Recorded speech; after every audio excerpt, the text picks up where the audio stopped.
Hi guys, welcome back. So a big scoreboard win for England, 40 points to 16 in the quarter-final. It looked on the scoreboard like it was convincing, but it was a really good match and it was very close in places. But I think the best team did win in the end overall. I recorded the first half without knowing the final score, so that would be quite interesting to have a look at back. But yeah, I'm absolutely thrilled obviously as an England fan. I think Australia should go, with their heads held high actually. I thought they did okay. But yeah, let's get into this first half, second half, and then have a little conclusion at the end. So guys, I'm going to look at the first half when I don't know the result for the whole game. So I'm quite happy at the moment because England are up 17-9. If in the second half I'm a bit down, that's because England have blown the lead. But it's a very interesting first half and a really good game actually. I'm enjoying the game, if very nervous.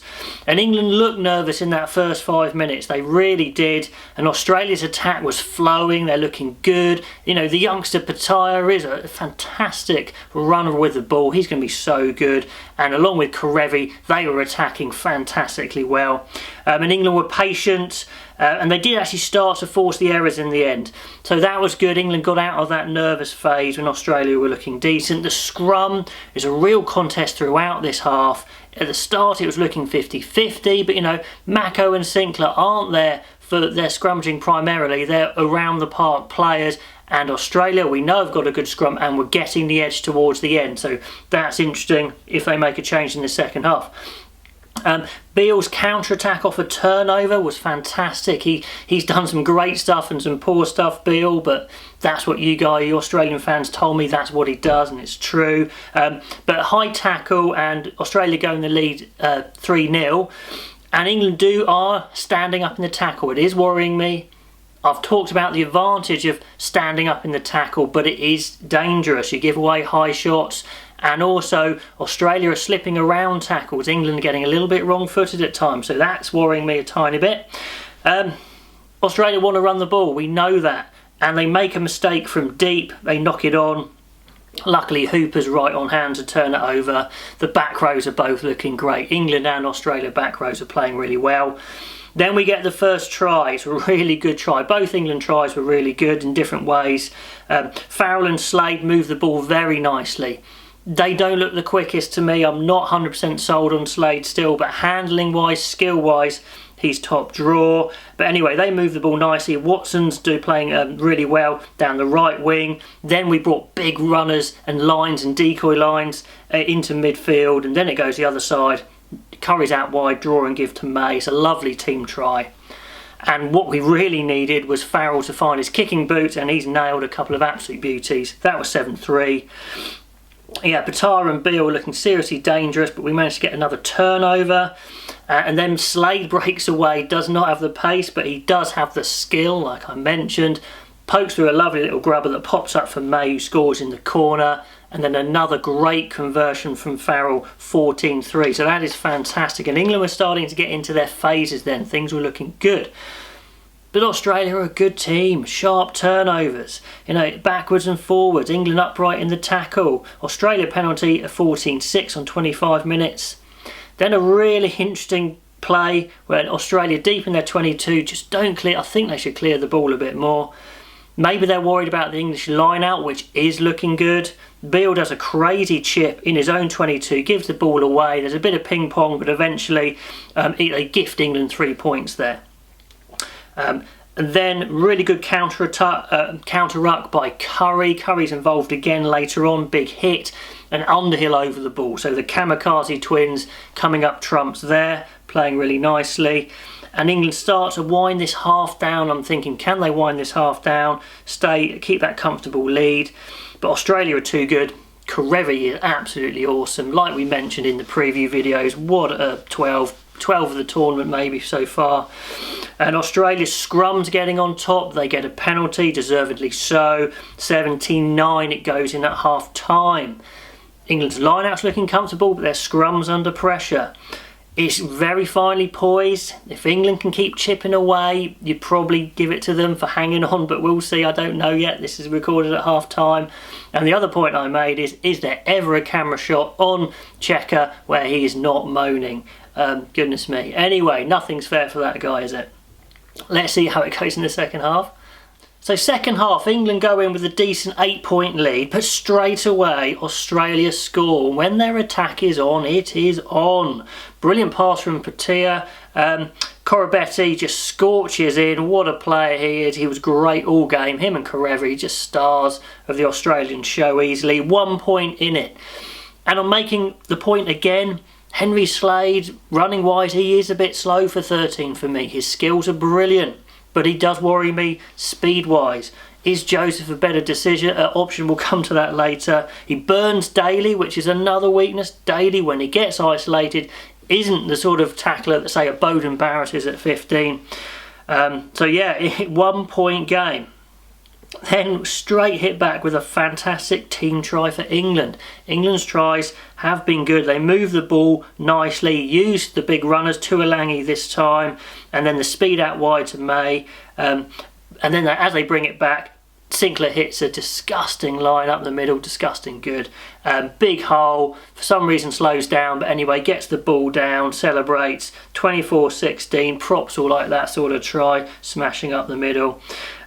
So that's a big response there. So Australia bring it into a point and England hit back. So England just managed to keep going like this in the second half, just keep edging ahead when the momentum possibly shifts towards Australia a bit. Then big maul turnover for England. That's another big momentum shift. So England mauling was good in this game. Australia struggled to cope with the maul. That was kind of a held up tackle, but just in general England's mauling was very good. And then England get a scrum penalty. And in the first half, I thought the scrum was edging to the Australians because they've got a really good scrum with their starting front row. But England get a scrum penalty. Farrell's kicking is right on today, which England absolutely need if they're going to do well. 27-16, so they bring the buffer back out after that first try. Australia, their reaction is to bring Tamur on, which is a good call. I think White comes on a bit later. But I don't think Australia have the bench that England have. England brought on players that made big differences. I'm not sure Australia did because their starting players started basically. Another note, England's defensive alignment can be slow. Big players like Tuolangi, Billy Vunipola can be quite slow to get around the corner in defence and sometimes in attack. They're not the most agile, and against an attack slick like Australia, it does create problems and did all game. Then 56 minutes, huge momentum shift again. Scrum straight in front of the post. Do you think they'd kick it, but Australia go for it? It is a great attacking position, but England escape. Desperate defence, rip the ball in defence, kick it away. Big plus for England. Huge momentum shift for absolute sure there. Then England make the call to go forward Farrell Tuolangi. It's a good call. I haven't liked the combination particularly. Farrell, Tuolangi, Slade, he doesn't look quite right for me in there. I'm not sure there is a good answer, but anyway, they go to their tried and tested.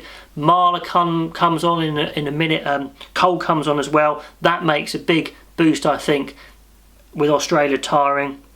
Corbetti's been absolutely awesome, is making breaks all over the place, but Australia have been spilling the ball in key areas. When you play an expansive, exciting game, you've got to keep hold of that ball when you're passing it around, and Australia did make too many mistakes. Now, interesting one. England go for an unstoppable maul around, 65 minutes, something like that. It looks unstoppable. It looks like they're careering towards the line for me, and two Australian players go straight in the side deliberately. I thought that was a yellow card sort of stuff, maybe even penalty try, but the ref just goes pen. But whatever. England decide to knock it over to pull out the score a bit more, and to be fair, they managed that game very nicely in the second half when they were ahead. Just kept pushing Australia back, taking the points. It's good championship type mentality play.